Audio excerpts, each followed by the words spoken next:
Mas você não é todo mundo. Mas você não é todo mundo. Você não é todo mundo. No episódio de hoje do podcast Você Não É Todo Mundo, eu recebo aqui no estúdio, em parceria com a professora Lúlia Queiroz, nossa já velha conhecida com seu olhar pedagógico sobre a vida, a professora Daniela Campos. A professora Daniela é idealizadora do Olhar Singular. Ela é graduada em psicologia com especialização em gestão de pessoas e é mestre em administração com foco em relações de poder. Ela é mentora estratégica de carreira, consultora de empresas para assuntos relacionados a comportamento e a desenvolvimento humano, com foco em liderança, inclusive para times de alta performance, que é o tema que eu vou começar provocando a professora Daniela. Ela também é professora de cursos de pós-graduação e palestrante para temas relacionados ao autoconhecimento, empreendedorismo, especialmente feminino, e temas relacionados a desenvolvimento de liderança e de equipes. Ela é voluntária no programa de mentoria colaborativa para mulheres do Instituto Vascello Galdoni, apoiado pelo Bradesco. Uma atuação muito forte da professora Daniela nas questões do empreendedorismo feminino. Ela é apaixonada pelo potencial de transformação das pessoas e acredita que o mundo pode se transformar através de conexões saudáveis que estabelecemos conosco e com os outros, evoluindo em nosso aprendizado e trocas. E é nessa perspectiva que a professora Daniela olha para esse mundo, olha para essa questão com um olhar muito diferenciado. Ela traz o tema "Quem é você na fila do pão?", uma expressão que corriqueiramente a gente usa no Brasil para dizer quem afinal você, em que posição você está, na primeira, no meio, na última, como é que você se relaciona com as pessoas ali naquela fila, como é que você se move nessa fila, como é que você percebe o outro que está nessa fila. E como a professora Daniela fala de performance, seja de líderes, seja de equipes, e ela fala de alta performance, eu vou começar esse tema falando especificamente desse assunto. Eu vou provocar a professora Daniela sobre, afinal de contas, o que é alta performance. Com vocês, a professora Daniela. Existe é até delicado trazer isso, né? A questão da alta performance é desejo. A gente não tem ainda algo, né? O que é alta performance? É aquele que vai gerar o melhor resultado, vai fazer a melhor entrega dentro das expectativas que a empresa traz, dentro que a companhia pede para ele. E aí eu acrescento que a alta performance não é só essa unilateralidade, ela precisa trazer um ir e vir, porque ele tem que se sentir em alta performance, ele tem que exercitar o autoconhecimento, ele tem que fazer a entrega para ele também, não só algo que seja para a empresa. Então, a liderança de alta performance, ela não é uma liderança que só visa atender às organizações. Ela precisa atender, sim, primeiro a si mesmo, entendendo, né, para que eu sirvo aqui, né, por que eu quero ser líder. E o que é para mim, né? Qual que é a minha régua de alta performance? Ela conversa com o que está sendo colocado pela empresa, pelo mercado, quais são né, o que dissocia, o que converge. Então, eu acho que a liderança de alta performance, ela não tem um viés, ela tem um ir e vir e precisa ser trabalhado nesse sentido. Então, daí a gente escutar a pessoa no entendimento do que ela entende ser alta performance. E o nosso papel, seja como professores ou mentores, está muito de buscar esse alinhamento, de fato, né, entre o que ele deseja, o que o mercado deseja e como que isso pode conversar. Porque senão a gente tem uma performance distorcida, uma análise diferente e distorcida, que vai esbarrar no fit cultural que a gente está, né, trazendo aqui também. Ô, Lúlia, eu gostei muito dessa última colocação da Dani sobre o que ele deseja, o que o mercado deseja e como é que a gente pode convergir? Como é que a gente converge? A empresa está disposta a negociar esse modelo, Lúlia? Pois é. Eu tenho tido essa reflexão ultimamente dessa obsessão de nós estarmos formando parece que todo mundo para ser líder e para ser empreendedor.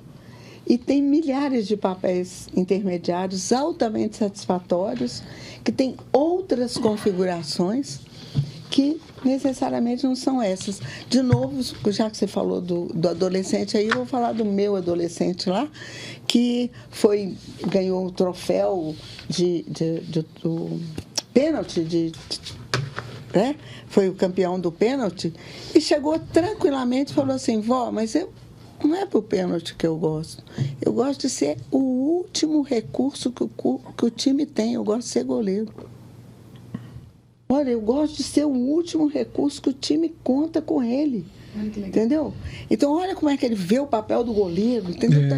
Tudo faliu. Ainda tem um que eu posso contar com ele. Eu achei assim, nossa, que reflexão. O menino tem 10 anos, né? Que coisa, mostrando o troféu lá que ele ganhou de Ele devia contar isso para alguns goleiros aí, né? Eu diria que ele tem que contar para alguns técnicos, né? Para entender, eu acho que trazer esse mindset para os técnicos. Quem são eles? Foi o que eu comentei com o Roberto, que ele tem o programa dos Champions, né? Eu falei, gente, quem está no meio de campo é barbaramente um socializador. Ele cuida da frente, ele cuida do fundo, ele cuida de todo mundo e tal, sabe? Ele está cuidando de todo mundo, está distribuindo tudo para um lado e para o outro, né? Eu acho sensacional. Então, essa coisa, nós precisamos ver que tem valores e tem funções e tem papéis que nós temos que diversificar na organização. A Fundação Dom Cabral, você vê que a gente sente muito essa ênfase na liderança, né? Mas lá é a escola da liderança, tudo bem que seja o foco na liderança, mas nós temos que ter escolas para outras funções na organização e que são tão importantes quanto. Também acho, Lúlia, mas eu acho que quando a gente fala dessa alta performance, aí eu vou voltar um pouquinho, assim, dentro da sua fala, fazendo uma conexão com essa entrega, com esse resultado, a alta performance, ela tem que ser primeiro olhar para mim. Então, independente, eu tenho que exercer uma autoliderança, independente de eu ter a função, o cargo, a autoliderança de ser o gestor da minha vida, de ser o protagonista, de escolher, de entender, né, que é um direito meu achar que o goleiro é o mais legal e que eu queria ser o goleiro, porque ele é o último recurso e essa é uma perspectiva. Eu entendo que a gente precisa trabalhar mais exercício de perspectiva, né, e com menos preconceito, né? Eu acho que a minha geração, nós pertencemos a gerações aqui complementares, eu entendo, né? Mas são gerações que vêm de um padrão e de algumas crenças difíceis para a gente lidar com algumas rupturas, né? Assim, salvo Lúlia, que eu acho que Lúlia, vocês dois trazem um rompimento de mindset pela própria temática que a gente está trazendo aqui. Mas a grande maioria, né, os líderes, as pessoas que estão nas empresas, vêm com um mindset endurecido, com pouca flexibilidade. E aí, como é que você faz uma mudança? Como é que você promove a inovação, né, a velocidade? Há um desejo do mercado por isso, mas há também, ainda eu percebo, um preconceito das altas, né, lideranças de não ter esse entendimento de exercício de perspectiva, porque eles acham, e aí assim, que o time tem que ganhar de acordo com os papéis pré-estabelecidos. Mas quem me disse, né, que para fazer gol eu tenho que respeitar o tempo todo o papel? Eu não posso fazer uma inversão, eu não posso fazer uma flexibilização de jogar numa outra posição para poder marcar o gol. Aí, Dani, é muito importante a sua reflexão e eu já anotei aqui uma coisa que eu quero voltar nesse ponto. Bacana. Mas antes de voltar nesse ponto, quando eu li os primeiros resumos do seu trabalho, eu achei divertida a frase que eu vou falar aqui, né? Porque até então eu sempre citava um psicólogo britânico, não sei se você conhece, Brian Little, que fala "Who are you really?" Quem é você de fato? E aí você traz isso numa dimensão diferente e brasileira, né? Falando de quase que num jargão do dia a dia, quem é você na fila do pão? Tá? Esse é o tema, para quem não percebeu ainda, esse é o tema de hoje do podcast. Quem é que é você na fila do pão?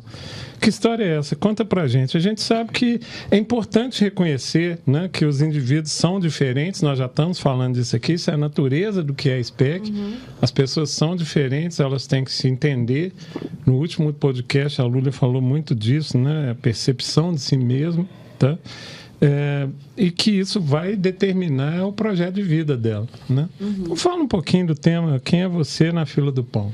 Bom, esse tema, né, eu estava fazendo, quando eu fui escrever o post, né, que eu acho que deu origem aí dessa... Isso. Né, Eu fui lá, não sei se vocês sabem, mas assim, lá em 1920, né, aqui no Brasil, quando o futebol ainda era super amador, né, quem que eram os famosos anônimos que jogavam nos clubes, né? Então, assim, quem eram os famosos da fila do pão? Você é o famoso quem, né?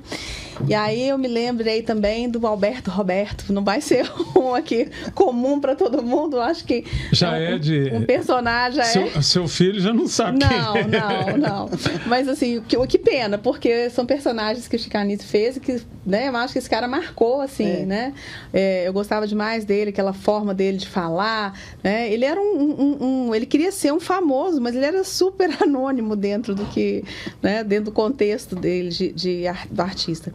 E aí eu fiquei pensando muito, eu falei assim, gente, quem são os famosos anônimos, né, que a gente encontra e não sabemos quem são, e a gente não dá visibilidade para essas pessoas, não dá oportunidade para elas de pensar de forma, de falar, de se expressar quem que é, né, a moça do cafezinho, quem que é aquela pessoa que está ali, a assessorista, que passa o dia inteiro ouvindo histórias, quantas competências essa pessoa não deve ter, né, apesar de que assessorista eu acho que ainda já é uma profissão em desuso, né, eu acho que não tem muito mais, que tudo é muito eletrônico, mas quem são as pessoas que estão aí, que têm N mil competências, e quem somos nós, né, que o outro não sabe que mas a gente eu vou te dar, desculpa te interromper, eu vou te dar um exemplo belíssimo, né, eu tive um longo período de internação da minha mãe recentemente, infelizmente ela faleceu, e ela ficou um tempo enorme no Hospital Madre Teresa, um hospital aqui de Belo Horizonte, para quem não conhece, grande, e lá tem ascensorista. E a primeira vez que eu vi aquilo, eu achei assim, mas que coisa antiga, né? Até que, e eles estão inclusive construindo outros elevadores, até que eu entendi a importância do assessorista. O hospital está com 10 de elevadores. Então, o assessorista passa a ser aquela pessoa que gerencia a urgência. O funcionamento do hospital passou a depender dela. E naquele dia eu parei e comecei a pensar assim, gente, sem essa pessoa aqui, caos. É caos total no hospital, porque ela tem o poder de interromper. E eu que trabalho com inteligência artificial, fiquei me perguntando, eu podia fazer uma inteligência artificial para isso? Talvez pudesse. Mas e a sensibilidade? Né? E o jeitinho que ela precisa dar, porque são 2 elevadores para atender uma enormidade de andares. Então, olha que legal você pensar assim, aquela assessorista, naquele contexto, ela tem uma importância que é quase crucial para o hospital. E meu filho fala assim, mãe, você conversa com todo mundo. Eu falei, que bom, né, meu filho? Eu sou uma pessoa que gosta de conversar. Porque eu acho que é nesse ir e vir que você conhece, você entende, você traz coisas super novas para você, para sua vida e repertório para a sala de aula. Porque a gente tem que ser um excelente contador de história, não é? Mas de histórias de verdade. Não aquela história da carochinha, né? Nem aquela história inventada que é impossível de ser realizada. Então, quem é você na fila do pão vem muito desse desejo de contar histórias de pessoas reais, né? Que são protagonistas, que têm uma ascensão, têm uma ascendência familiar grande, são referências de famílias, né? Só que ninguém sabe. Elas estão ali, ó. Elas vivem na penumbra. Não, quem são essas pessoas? Né? E ganhou força também por um aspecto que eu comecei ano retrasado, aliás. Eu sou mentora voluntária de um grupo de mulheres, né, que é pelo Instituto IVG, e aí eu falei, gente, quem são? E muito nessa questão mesmo, assim, de quem são as mulheres que saem de casa, que cuidam dos filhos, que cuidam das famílias, que cuidam de si mesmas, ou às vezes não cuidam de si, né, para poder fazer toda uma sociedade ser sustentada, um acontecimento desse porte. E eu falei, não, eu quero trabalhar muitas mulheres, né? Quero estar com as mulheres. E quem são as famosas, anônimas, mulheres que estão na fila do pão e que ninguém vê. Muito legal essa abordagem. Lúlia, a Dani traz uma provocação legal. Eu lembro do Bernardo Toro, quando ele disse, eu uma vez, numa reunião do CDI com ele, e Bernardo Toro é um filósofo, eu diria um filósofo, porque ele é um monte de coisa, sociólogo, colombiano, e ele falava, nós temos que reinventar nossos heróis. Na época eu trabalhava com o terceiro setor, com jovens, com crianças, e ele falava da importância de que os heróis não sejam só os primeiros da fila do pão, que os heróis sejam esses anônimos dos quais você fala, e muito frequentemente pessoas muito próximas à criança. Né? E aí eu trago o tema criança para o jogo aqui, né? Acho que a gente nunca abordou aqui no podcast o seguinte, eu quero até trazer alguém para falar muito especificamente disso, mas você que foi professor a vida inteira, né? Quando é que começa essa coisa de começa de verdade, tá? Não do pai mandar falar, mas começa de verdade essa coisa de eu quero ser o goleiro, o último.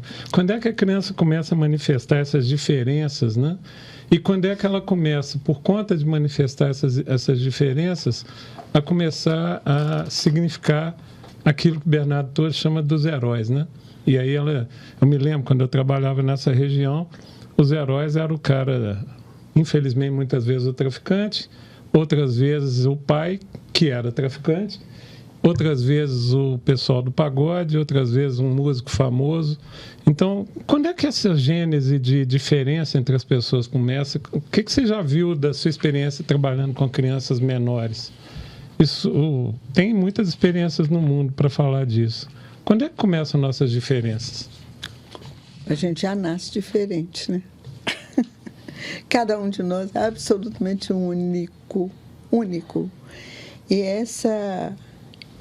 isso é que nos faz importantes no mundo, né? Gosto muito de deixar isso com as crianças. Cada um de vocês faz toda a diferença nessa história, nesse momento do mundo, de você ter chegado aqui, né? Você fazer parte desse tempo histórico. E justamente conversando em casa, falando, gente, quais são os elementos da história, né? O sujeito histórico, o tempo histórico e tal. E a trama histórica, né? Que nos leva a alguma coisa. Aqui, não aqui, né? O que acontece com essa trama histórica? Então, é aquilo que eu te falei.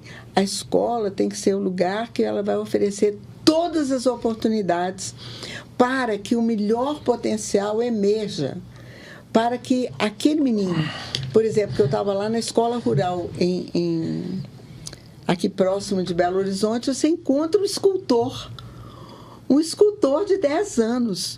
O menino, ele pega madeira e o que ele cria na madeira é absurdamente, assim, incrível. Aí você tem um outro que, de repente, você descobre que ele é simplesmente fantástico para escrever alguma coisa. Isso aí, as oportunidades sejam oferecidas para que cada tipo de inteligência tenha a sua oportunidade de emergir. E que aí vem aquela coisa que nós saímos de um século que era controlar, vigiar e punir, para um século que é orientar, reconhecer e celebrar. Então, sabe, você fazer esse esforço de enxergar essa coisa magnífica. Uma mãe lá, toda angustiada, para mim, tem gêmeas, aí uma delas uau, né? Super bem na escola e tal, e a outra arrastando, né? Não sabe nem o que é prova direito, aí tira as notinhas bem baixas, né? Então, eu falei, mas essa outra é a rainha do relacionamento. A rainha do relacionamento, a coisinha mais linda do mundo. Ela está numa festa, tem 3 anos, ela já corre para servir o bolo para alguém que ela percebe que ainda não pegou o bolo, você entendeu? É incrível. A coisa mais linda, desde assim, muito pequena. Falei, olha, para de olhar uma inteligência só, né? Para de olhar uma inteligência só, olha para essa outra sua filha com a característica dela, que individualiza e torna essa pessoa única. Dani, e com essa unicidade, né, que aliás SPEC, para quem não sabe, tem a ver com isso. SPEC é grão. Para nós, cada grãozinho de areia que de longe parece igual é muito diferente, é só ir na internet ver a foto, né? Como é que isso vai... É claro que escolher uma carreira e poder realmente seguir aquela carreira são coisas diferentes, sobretudo na realidade brasileira. Mas como é que isso vai moldar as escolhas de carreira da pessoa? Primeiro, eu entendo que não há molde de carreira mais. Acho que não existe mais um padrão, né? Até bem pouco tempo, o que você queria ser? Essa era uma pergunta recorrente. O que você quer ser quando crescer? Primeiro que entender o seguinte, o que você quer ser agora? Como é que você está? O que a gente quer? Qual que é o seu desejo agora? E nesse olhar que a Lúlia traz, né, de orientar, reconhecer e celebrar, a gente precisa mudar a pergunta, porque senão a gente não vai ter a resposta para poder fazer esse caminho de forma adequada. Se a gente quiser resposta diferente, né, e continuar perguntando igual a gente perguntava lá atrás, não vai ter, não tem processo que se reestruture, não tem inovação que se mantenha. Então, nós estamos falando de uma geração que nos provoca a pensar diferente, que pede orientação, eles não pedem mais o comando, o que não quer dizer que a orientação vai ser permissiva. Né? Tudo dentro de um grau de responsabilidade e de entendimento de limites. E aí, pegando um pouco o que você falou, né, da pergunta que você trouxe para a Lúlia, dessa questão do parâmetro das escolhas, por que eu escolho admirar o vocalista, né, o band leader lá da banda de pagode, admirar o traficante, porque eu estou vendo aquele ali é meu universo social, aquele é meu contexto. E é difícil, né? Aí quando eles saem de lá é como se vivesse um outro mundo, os parâmetros aumentam. Então, dependendo da minha construção até os 7 anos, eu vou ter uma formação, né? E a minha linha, o meu olhar, ele vai ser parametrizado por aquele universo no qual eu estive inserido até então. O que não quer dizer que não possa haver uma mudança, né? Não possa haver uma ruptura, mas eu vou precisar de que o acesso aconteça. E o que a gente vê numa situação como nossa aqui, né, no Brasil, é que esse acesso dificilmente ele não acontece, porque os jovens, as crianças, elas talvez nem cheguem à adolescência, né? Porque aí vem a criminalidade, vem esses parâmetros engolindo as oportunidades e fechando mesmo a cortina para que eles possam continuar, né? Então, eu acho que somos todos humanos, mas as oportunidades de exercer a nossa humanidade, ela diz muito também da forma como a gente vai lidar com o outro, da forma como a gente vai lidar com as nossas carreiras, da forma como a gente vai lidar dentro das empresas. Me assusta muito, né? Meu pai escreveu um livro, não sei se você sabe disso, Lúlia, né? Lá em 1987. Ele se recusa a reeditar esse livro, mas então uma hora eu consigo dobrar a pessoa, vamos ver. Mas ele fala o seguinte: ele se inspirou no Pequeno Tratado das Grandes Virtudes, do André Comte Sponville, e escreveu Pequeno Guia para Grandes Gerentes, ou Todo Gerente é um Filho da Mãe. E aí, sobre vários, né, trazendo Freud, bem Márcio Campos. Então, trazendo Freud um pouquinho, né, a culpa da mãe, né? Aí Dona Hermínia já ia querer bater, a personagem do Paulo Gustavo já ia querer entrar no embate aqui. Mas o que ele fala, né? Dependendo da orientação e das crenças sobre as quais eu vou crescendo, eu vou ser um indivíduo que vai ser aquele que vai entrar para a empresa aceitando tudo o que mandarem fazer, porque minha mãe falou que eu não tinha capacidade de questionar. Eu não podia questionar, porque eu nasci para poder servir. E eu tenho uma outra mãe que vai dizer, né, meu filho, você tem que mandar, porque seu espaço, você só vai conquistar respeito se você mandar. Então, esse cara ele vai entrar e ele vai acreditar que é mandando que ele vai conseguir e que ele vai ser um gerente de alto nível, um líder de alto nível. Agora, qual que é o terceiro aí nesse ponto, né, nesse contraponto, para poder romper as crenças e dizer, olha, você não precisa levar, né, tão a ferro e fogo que foi dito a você, se exercite, se arrisque a novas oportunidades e também dizer para o outro, não, você está demais, não é assim que a banda toca, vamos reformular e vamos reentender a forma de lidar com as pessoas. Alguém precisa chegar, tem que ter oportunidade, tem que ter alguém para poder provocar isso, ou uma situação para poder fazer a virada de Dani, chave. eu vou pegar esse gancho aqui e vou continuar com você e vou pedir a Lúlia para comentar isso, fazendo um pouquinho de terapia com vocês. Ontem foi um dia terrível na nossa empresa inteira, não vou entrar em detalhes, mas um projeto com problemas, etc. E, num dado momento, foi exatamente às 19h30, depois de sair de uma reunião com a gerente de projeto, todas mulheres, inclusive, é importante dizer isso. Eu parei e comecei a pensar que eu estava demais. Eu passei da conta. Tá? E numa perspectiva estoica, né, que eu tento usar elementos de estoicismo na gestão, eu comecei a pensar assim, olha, eu estou querendo que as pessoas mudem certos aspectos, mas eu tenho que mudar. E eu fiquei das 7h30 da noite às 11h30 da noite vendo tudo que eu deveria mudar e, obviamente, isso se refletia em comandos no sistema, em coisas solicitadas. Então, assim, e de manhã, a gente tem uma reunião de meia hora todo dia, eu comuniquei à turma o que tinha acontecido, eu contei a história do que tinha acontecido. A pergunta que fica é, as pessoas não veem isso. Alguém que vai desarmar o que você falou, tá? Vou desarmar. Você não tem que ser tão submisso e nem você tem que ser... Mas, na medida em que a pessoa detecta isso, aconteceu comigo ontem, e compartilha isso, muitas vezes é visto como um sinal de fraqueza dentro da estrutura da organização. Corre-se um risco enorme das pessoas falarem assim, ele não devia ter voltado atrás, tá? Ele devia ter mantido aquela posição, tá? Como é que vocês veem isso? E aí eu trago a questão que está colocada aqui dentro dos nossos temas a serem debatidos, essa é uma característica importante para as empresas, ou nós estamos vivendo num tempo em que ainda é regra número 1, o chefe tem razão. Regra número 2, na remota hipótese do chefe não ter razão, aplica-se a regra número 1. Né? Como é que você vê isso? Olha... Essa é uma característica importante e isso é sinal de fraqueza?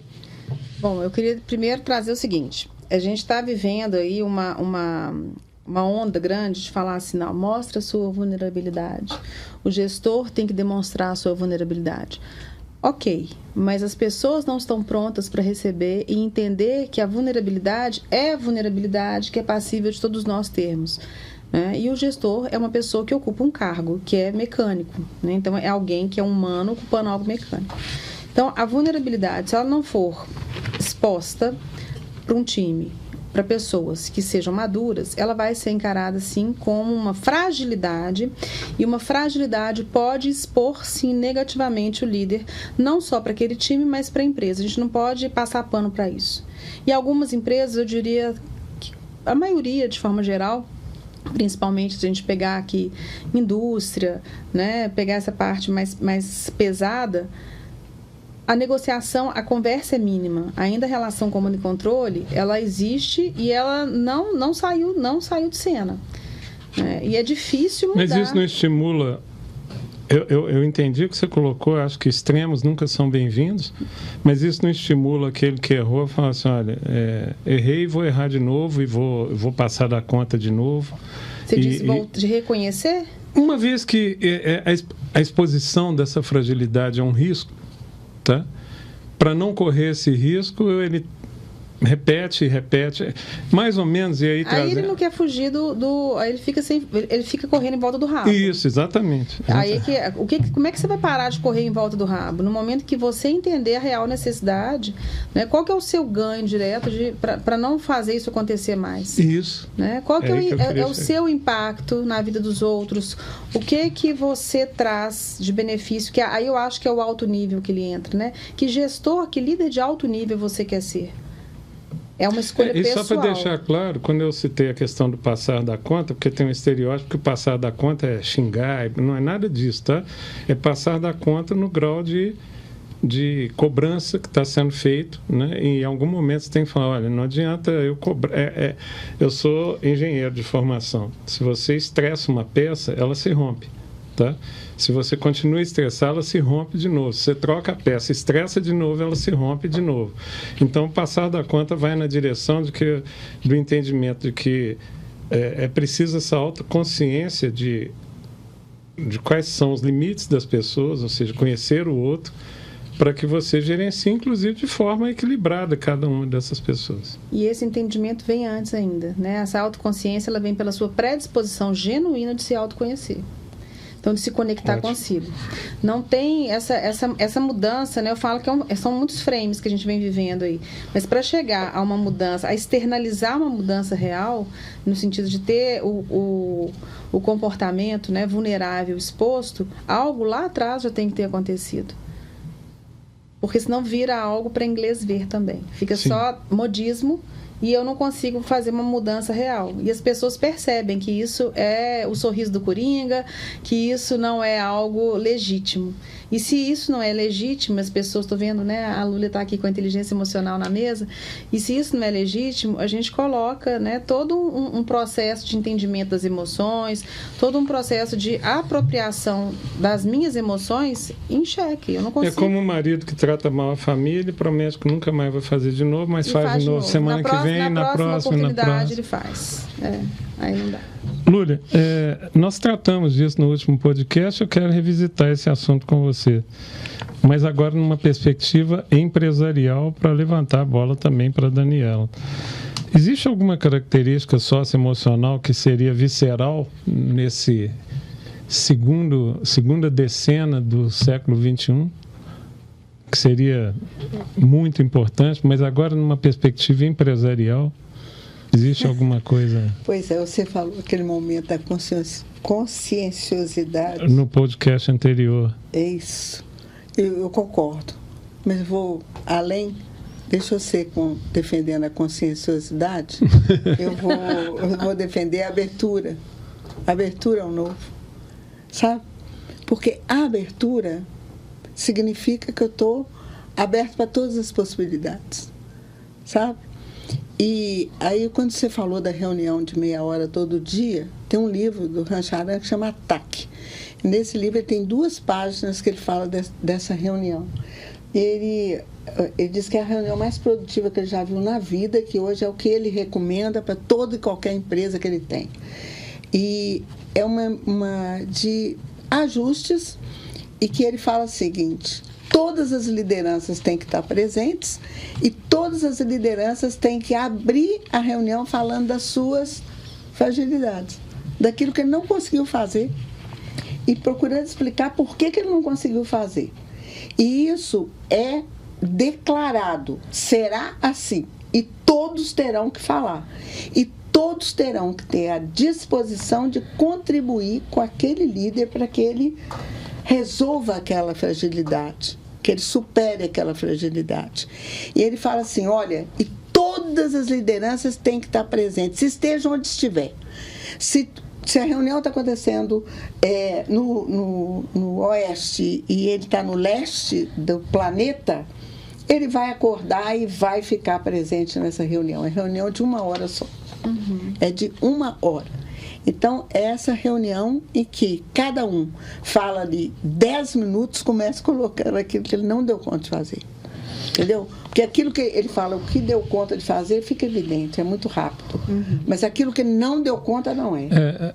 Como exemplo, no nosso caso, são 3 perguntas a serem respondidas em cada ação a ser realizada. O que você está fazendo para resolver o problema, quando ele será resolvido e que ajuda você precisa?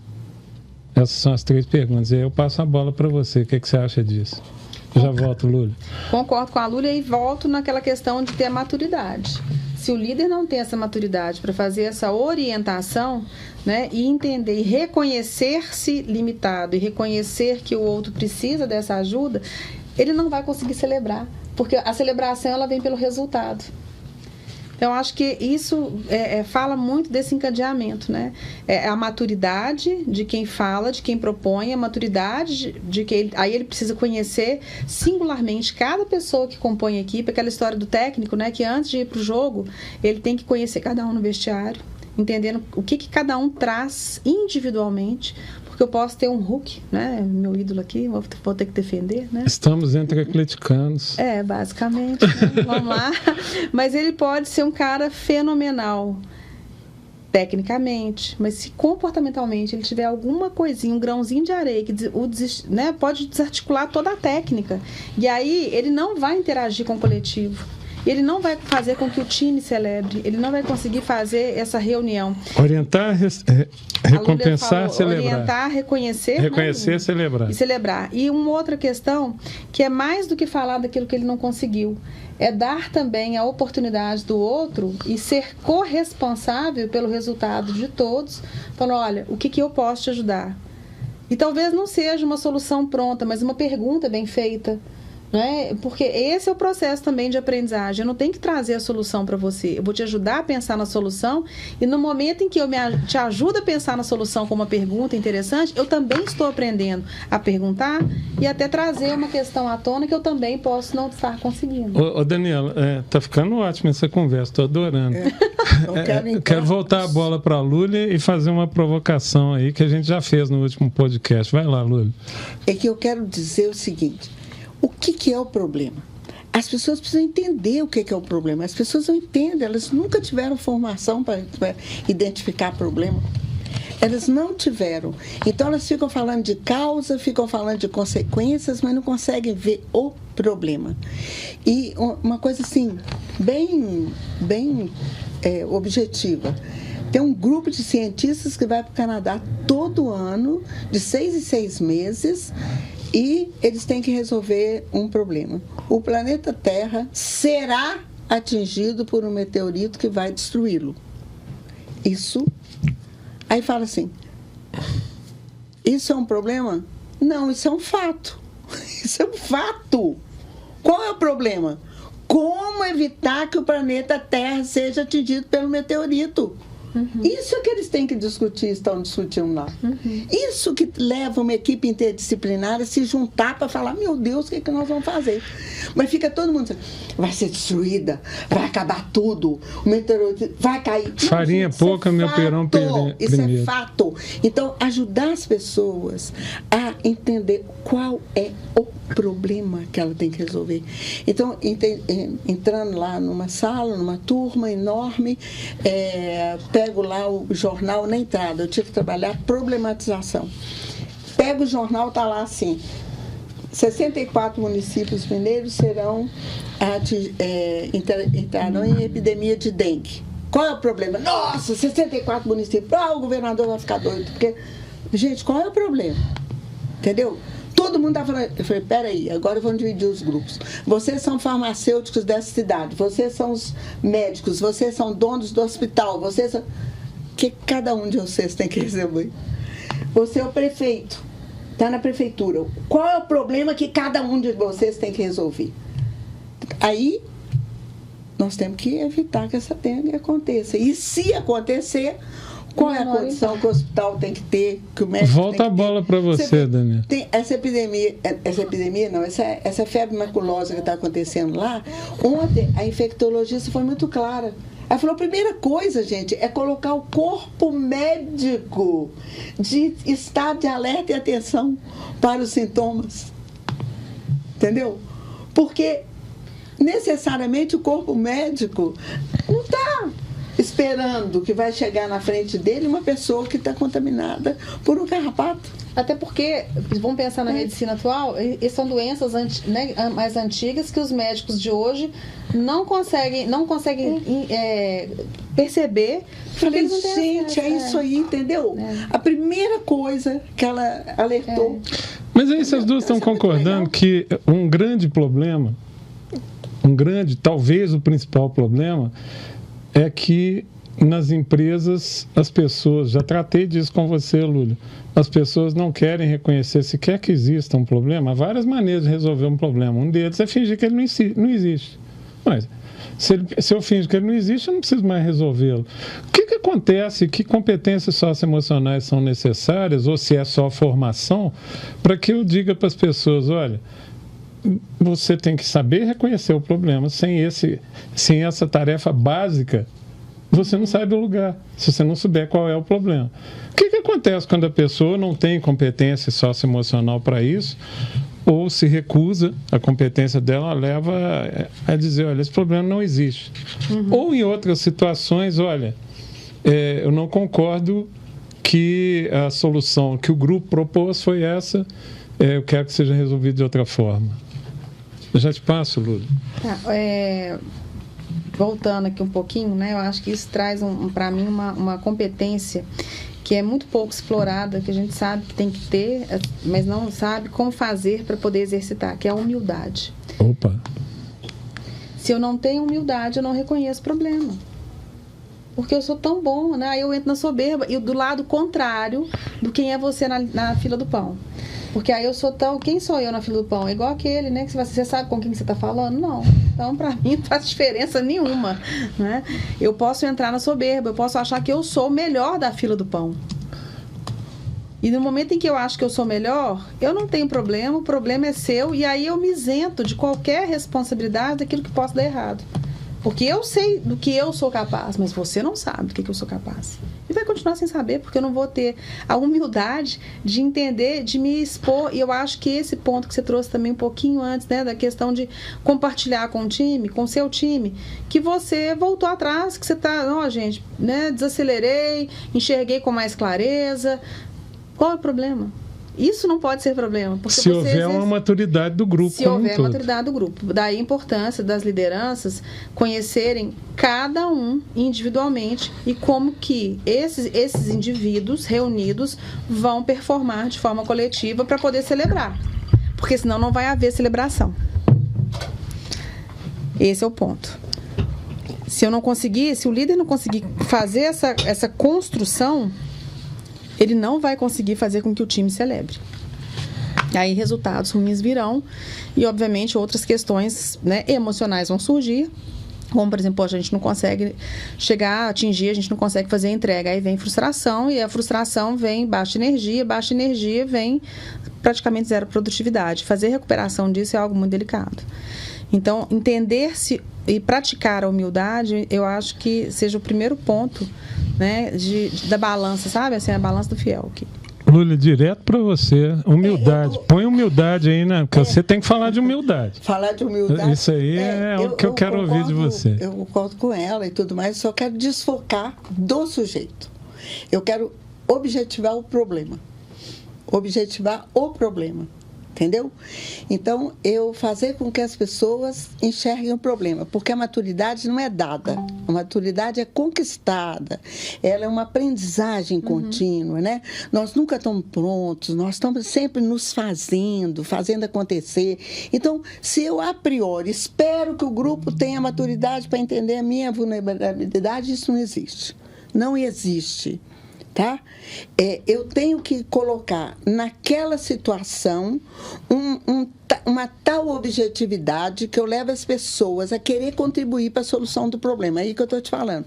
Vamos fazer com que o problema se torne concreto. Então, por exemplo, eu tenho que ter um projeto feito, desenhado, completo. Não está.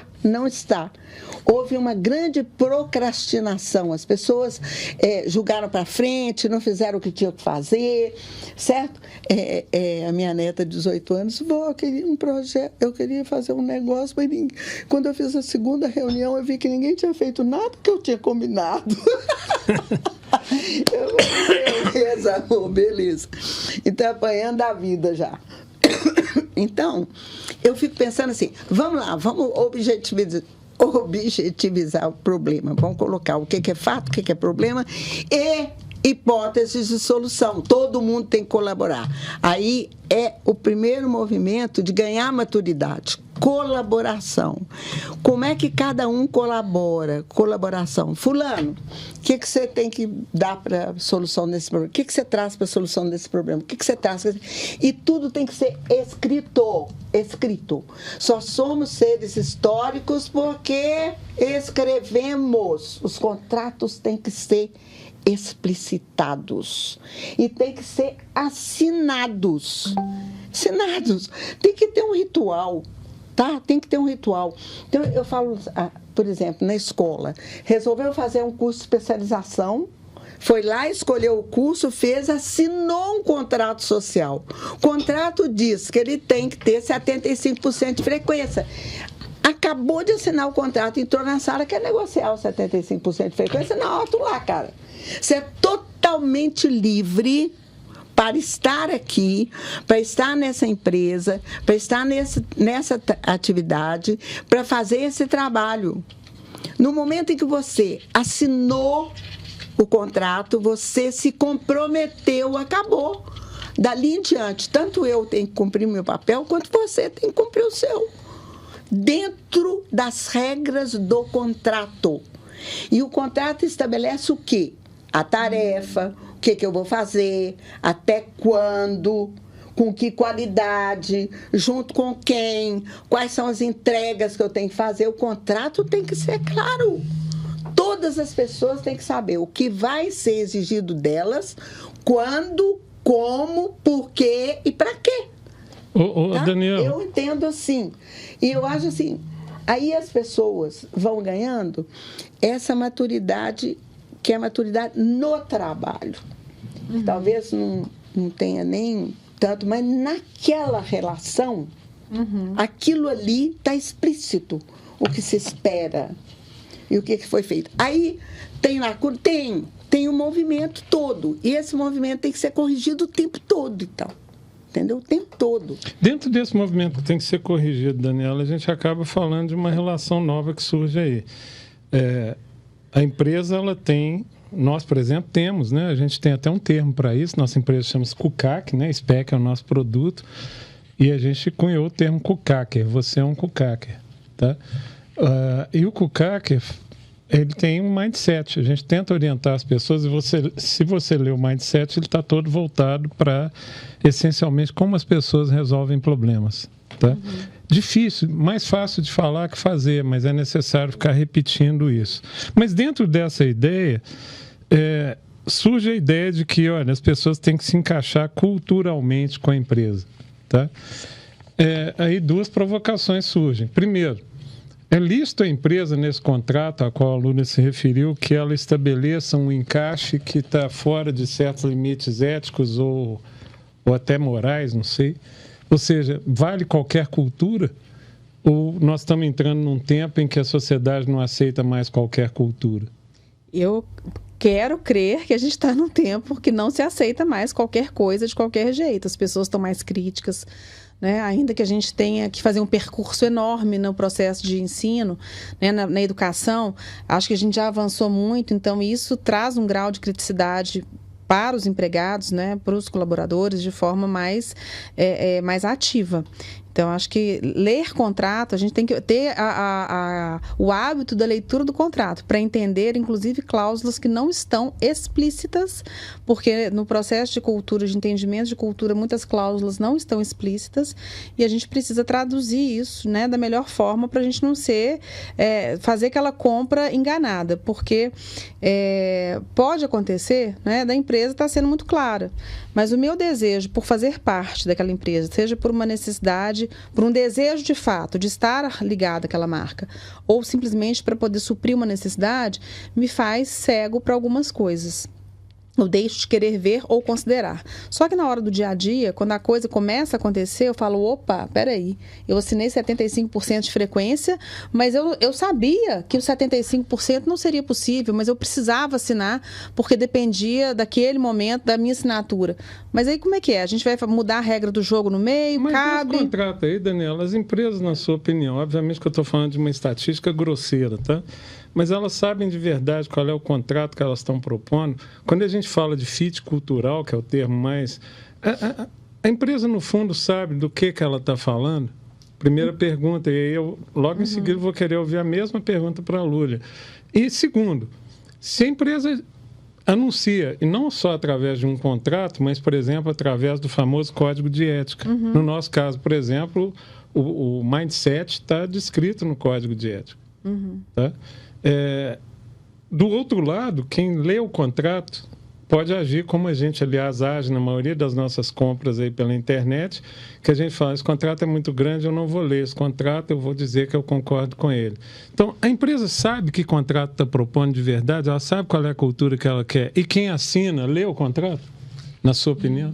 O que eu entendo? A empresa séria, sim, sabe o que estão oferecendo. Então, empresas que são éticas, que têm, né, dentro do seu universo do ESG, né, tudo muito bem desenhado, que tem realmente responsabilidade social, empresas que estão conectadas com a mudança do mundo, que querem realmente fazer parte dessa mudança, eu acredito sim. Assim também como eu acredito que tem pessoas que leem até o final. Né? E tem pessoas que não leem. Agora, aonde que está o grande imbróglio aí que eu entendo que as empresas precisam trabalhar mais? É no famoso onboarding. Quando a pessoa chega, o momento que ela vem, né? Eu falo que o onboarding ele podia acontecer antes do contrato ser assinado, sabe? Antes de lavrar a assinatura e formalizar aquele encontro. Né? Igual a experiência, casamento seria ótimo. Vamos testar antes, fazer um test drive, ver se funciona bem, para depois a gente assinar o papel. Porque as coisas podem não ser, não podem na prática não funcionar. Eu acho que esse é o ponto. Como é que você vai saber se vai dar certo? Fazendo. Então, qual que é a sua experiência? Qual que é o seu movimento? É a sua chegada na empresa? Como é que você é preparado para atuar dentro da equipe? Quem que vai te receber? Como é que vai ser o seu movimento, entendendo aquilo que você pode, aquilo que você não pode? Porque são as regras que têm que estar claras. Né? Como que procede? Até aquela coisa assim do elevador, né? O elevador está cheio, não vai ter assessorista, vai ser algo mecânico, tecnológico. Mas na hora do rush, como é que você vai se portar, né, sabendo que todo mundo quer sair? Como é que vai ser esse movimento? Então, são pequenas regras, são pequenos momentos e muito ligado a comportamento. Então, eu acho que é um contrato muito atitudinal para que realmente dê certo esse encontro entre empresas e pessoas. E existem empresas sérias, existem empresas que não são sérias, assim como existem profissionais sérios e profissionais que não são sérios. Então, a gente está vivendo tem uma variabilidade aí, né, que é um fator que pode, sim, atrapalhar e diretamente impactar na performance de ambos os atores, empresas e empregados. Quem é a sua empresa na fila do pão? Lúlia, o que você pensa disso? Quem é a sua empresa na fila do pão? Aquele negócio também, o esforço que a gente faz hoje de deixar de culpar a pessoa para ver o comportamento, né? Porque o comportamento eu posso ter mais flexibilidade do que a pessoa. Eu teve um momento aqui que a gente falou de flexibilidade, eu acho que é uma característica da nossa época, tá? O século XX foi de padronização radical, né? E agora nós entramos também em flexibilidade extrema, né? Uma flexibilidade extrema, é difícil você lidar com isso, você vê como é que é o meio do campo, né? Na realidade, quando eu fiz aquela brincadeira, da vara, sabe? Eu até acho que é importante explicar, quando eu falei a geração KY, que é uma brincadeira, obviamente, mas é importante explicar que é uma geração bem na linha da sociedade fluida, né? São pessoas que estão muito fluidas, né? Que têm... nós estamos vivendo num tempo fluido, completamente. O que pode, o que não pode, os limites são muito... Estão sendo retestados, então, restabelecidos. É nesse sentido que eu quis falar dessa sociedade, né? A gente está caminhando para o final, mas eu preciso falar de um assunto que não pode passar em branco aqui. Eu queria trazer Yuval Noah para essa conversa. Em que sentido? Yuval Noah, se não me engano, no último livro dele, ele fala do risco de nós vivermos agora com a inteligência artificial, que é um dos nossos, tecnologicamente, nossa principal vocação ou skill. Nós estamos vivendo uma era em que há um risco, né? Ele fala, pior do que ser explorado é ser inútil, né? É a era da inutilidade, quando nós simplesmente deixamos de ter qualquer utilidade, então devemos ser tratados por políticas públicas, que, aliás, ontem, se não me engano, começaram a surgir na Europa as políticas para começar a regular essa história toda. Eu escrevi em 2019 ou 2020 um texto em que eu basicamente concluí o seguinte: se eu tivesse que escolher uma coisa para ensinar nas escolas, tá? Para ensinar, não para os meus filhos, que já estão grandes, mas para minha netinha, que está lá com um pouco mais de 2 anos, eu escolhi ensinar as pessoas a não saber, tá? Eu entendo que o grande mal que nós estamos vivendo é que, no excesso de informação em que a gente vive, as pessoas têm uma ânsia de saber das coisas, saber a resposta, saber da última notícia. E nessa ânsia de saber, elas desaprenderam a não saber. Na verdade, eu estou falando de que, tendo a atitude de saber, eu olho tão de perto o problema que eu não enxergo o problema. Então, a atitude de não saber é a atitude científica que a Lúlia se referiu outro dia no podcast. Eu pergunto para vocês, a fila do pão, Daniela, está mudando, tá? Com a inteligência artificial. Né? Se já havia pessoas que, tem skills e ninguém sabe, né?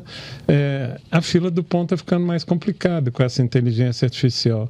O que isso traz de novo para essa relação das pessoas com as empresas, do ponto de vista do socioemocional? Como é que você acha que as empresas vão lidar com isso? Se elas vão ter políticas para considerar pessoas, assim como os estados terão que ter, nações terão que ter. Como é que você e também você, Lúlia, acham isso? Olha, isso é uma... Né, falar de futuro é algo difícil, né, porque ele não existe ainda. Mas pensando no hoje, não só as empresas, mas o que os ambientes de formação, né, de aprendizagem, de educação podem fazer, e as empresas podem se tornar grandes ambientes de educação e orientação para mercado, né, orientação social. Entender, né, cada empresa, dentro do próprio negócio, entender o que ela precisa desenvolver ainda que ela não tem. Como que ela pode provocar as pessoas a se desafiarem, a buscarem novas competências a partir de parâmetros que são globais, que são universais. Né, trazendo aí o Fórum Econômico Mundial, que ele sempre nos coloca, né, muitas formas e habilidades minimamente essenciais para a gente poder começar uma boa conversa. Então, eu acho que as empresas elas precisam trazer isso, traduzir isso para todos, para que todos tenham acesso, desde aquele que está na operação até o mais alto escalão da empresa, e promover, de acordo com cada nível, né, de aprendizagem, de intenção, né, e impacto, né, fazer uma correlação mesmo, assim, o que eu posso te oferecer de conteúdo, o que eu posso te oferecer de oportunidade para que você possa retornar para mim, para que você possa retornar para a sociedade, que a gente consiga fazer isso juntos. Porque enquanto a gente estiver vivendo a perspectiva de ou a empresa faz ou nós procuramos, a gente está vivendo de forma muito bipartida. Então, buscar a integração do E. Né? O que a empresa e nós podemos fazer juntos. E aí, quando eu falo empresa, o CNPJ, as pessoas que lá estão e as pessoas que estão conectadas com as pessoas que estão na empresa, como que a gente pode fazer isso reverberar de uma forma muito mais ampla? E aí eu vejo projetos sociais integrados às empresas, né? Entendo que as empresas têm que sair dos seus universos, né, de proteção ali, das suas paredes, estar junto mesmo, transformando realidades no seu entorno, para que os impactos eles comecem a acontecer de forma progressiva, sabe? Assim, trazendo a corresponsabilidade e a colaboratividade para dentro das empresas e colocando isso de forma externa também para a sociedade como um todo. E falar de futuro é muito difícil, né? Mas falar o que eu ainda não sei, né? Pegar o Kolbe, né? Fazer o ciclo de Kolbe aqui. O que eu ainda não sei que eu preciso saber? Qual que é a consciência que eu tenho, né, daquilo que eu não sei e que eu tenho que... Agora eu sei que eu preciso transformar em algo mais factível e, né, não fazer uma faculdade e fazer um curso técnico de operador de drone, né, um impressor de pão, porque aí a fila vai deixar de existir, né, e eu vou ser aquele cara que vai fazer o pão, sei lá, tecnológico, né, que vai ter o cheiro do pão, o gosto do pão. E eu vou ser aquele cara e a pessoa nem vai saber que está comendo aquilo que eu fiz, sabe? Assim, eu acho que eu espero realmente que seja algo de muito compartilhamento, que as pessoas tenham muita disposição de se conectarem, de promoverem conexão, de ser um grande hub. A ideia é que eu acho que o mercado de trabalho, as carreiras, elas podiam funcionar de forma interconectada. Ô, Lúlia, num mundo onde a gente corre risco de ser inútil, as pessoas correm risco de ser inúteis, qual vai ser o papel da escola, especialmente nessa conexão socioemocional que a Daniela se referiu, entre a escola que prepara e o trabalho que vem à frente? Se a gente é inútil, que sentido terá essa escola e essa conexão? Até você falou de um autor, mas o Harari fala também, né? Que nós podemos ter uma multidão de inúteis, né? Inúteis em que sentido? A humanidade continua tendo milhares de problemas que a inteligência artificial não está resolvendo, não. Porque eu tive um professor de sociologia que ele falou que são 5 problemas que a humanidade não consegue superar. Miséria, fome, doença, guerra e morte. Entendeu? Estão aí, não estão? Inúteis em quê? Inúteis em quê? Sabe? Quando tem milhares de coisas para serem resolvidas... Quando o problema, tem muitos problemas, né, o homem Lúlia? vai ser inútil porque tem uma inteligência que é capaz de trabalhar com milhares de informações, dar uma série de soluções, mas a miséria, a fome, a guerra, a morte e a doença continuam, certo? Continuam aparecendo, continuam cobrando soluções, continua a gente... Então, a humanidade tem milhares de coisas para serem feitas, mas não serem feitas na relação que nós estabelecemos que há 350 anos atrás, que foi o modelo industrial, a relação de emprego. Essa relação tem uma finitude muito breve, provavelmente, mas é simplesmente o ciclo histórico da humanidade, a humanidade se renovando. Assim como ela criou o emprego há 350 anos atrás, vai criar uma outra relação. uma outra forma de se trabalhar, porque o trabalho, que é a forma pela qual eu entendo, que a humanidade, eu entendo não, está em várias teorias, que a humanidade tem para melhorar sua condição de vida no planeta, está tudo para ser feito ainda. Tudo para ser feito. Agora, a relação com o trabalho e agora, é que vai mudar. Para bilhões de pessoas, não para aquelas tribos pequenas que a gente já se superou, né? Hoje nós somos bilhões. Gente, quando que nós achamos que podemos nos tornar inúteis? Perfeito. Quando? Daniela, você, para terminar, queria um depoimento seu. Você acredita que a escola será capaz, e aí nós estamos falando principalmente da educação técnica, ensino superior, etc., que ela será capaz de preparar esse novo profissional para fazer essa conexão, que é o cerne, pelo que você falou no início do seu trabalho, fazer essa conexão, especialmente diante desse cenário. Na realidade, eu citei Yuval Noah, você citou como Harari, é a mesma citação. É que você falou sobrenome, eu falei o primeiro nome. Yuval Noah Harari. É o nome total. Com certeza, Roberto. Mas essa citação do Yuval, diante dela, a escola, na sua opinião, vai... Porque esse é o grande foco nosso, é entender que a escola e a empresa precisam trabalhar unificados, como uma única... Para nós, é uma única plataforma, mas para elas é quase como se fosse uma única existência. Você acredita nisso? Desde que a gente tenha lá em cima, né, no ambiente diretivo, pessoas com crenças também nesse novo mindset, sabe? Dessa unificação, porque se não mudar lá, a estrutura vai reproduzir o mesmo padrão. E quem ganha com isso? Então, assim, quando você fala de lá, é de que lado? De cima para baixo. Dos dois lados? Dos dois lados. Entendi. Dos dois lados. Se a gente continuar, né, com uma estrutura que a gente percebe das escolas... A escola tem que acreditar nisso, a empresa tem que acreditar também, nisso. Né? E a escola também parar de fabricar alunos padrão, porque não existe aluno padrão. Não tem aluno padrão. Essa era a solução do século XX, né, Lu? Não tem aluno padrão. As pessoas são diferentes, fala-se de diversidade, mas não trabalha-se de forma diversa. Encaixota-se ainda as pessoas. Então eu sinto isso e isso me incomoda profundamente, porque se a escola não muda, a empresa ela é uma construção maior, ampliada dessa escola, né? Então é legal. Consequência dessa escola e um pouco a causa dela também, né? Porque ela também não exige essa mudança. Vai ser uma retroalimentação. Eu acho interessante, você já mudou a terminologia. Olha, o século XX era fábrica. E a fábrica está relacionada com padrão. Empresa está relacionada com fluidez, tá? A palavra é empresa. Então, já é uma evolução da própria linguagem. Quando eu mudo a linguagem, eu mudo o pensamento ou mudo a ação. Tá? Aí tudo começa a mudar. E espero que a escola mude. A escola ainda é tão padronizada que eu estou acompanhando uma estagiária que ela começou o estágio na educação infantil. Então, na educação infantil, rapidamente os meninos agarravam nela, conversavam com ela, puxavam, tal. Agora, eu nem estou no estágio, no Fundamental 1. Fundamental 1, 9 anos, os meninos ignoram a presença dela. Não estou nem, sabe, ignoram. Aí, igual você falou, estão ausentes. Totalmente ausentes. Já aprenderam um outro padrão. 1000 vezes piorado. Né? 1000 vezes piorado. Os pequenininhos ainda fazem inclusão, têm afetividade, recebem e tal. O outro já entrou no padrão da fábrica.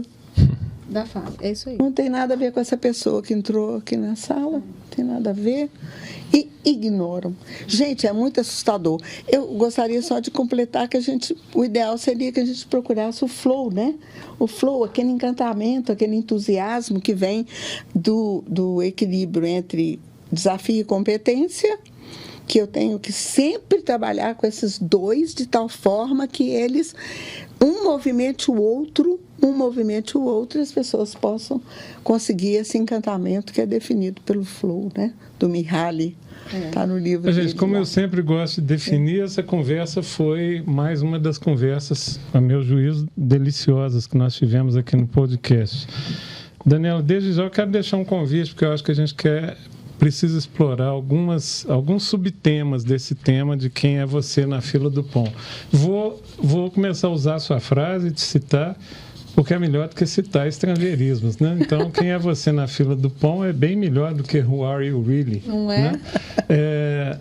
Eu termino com vocês fazendo uma reflexão adicional.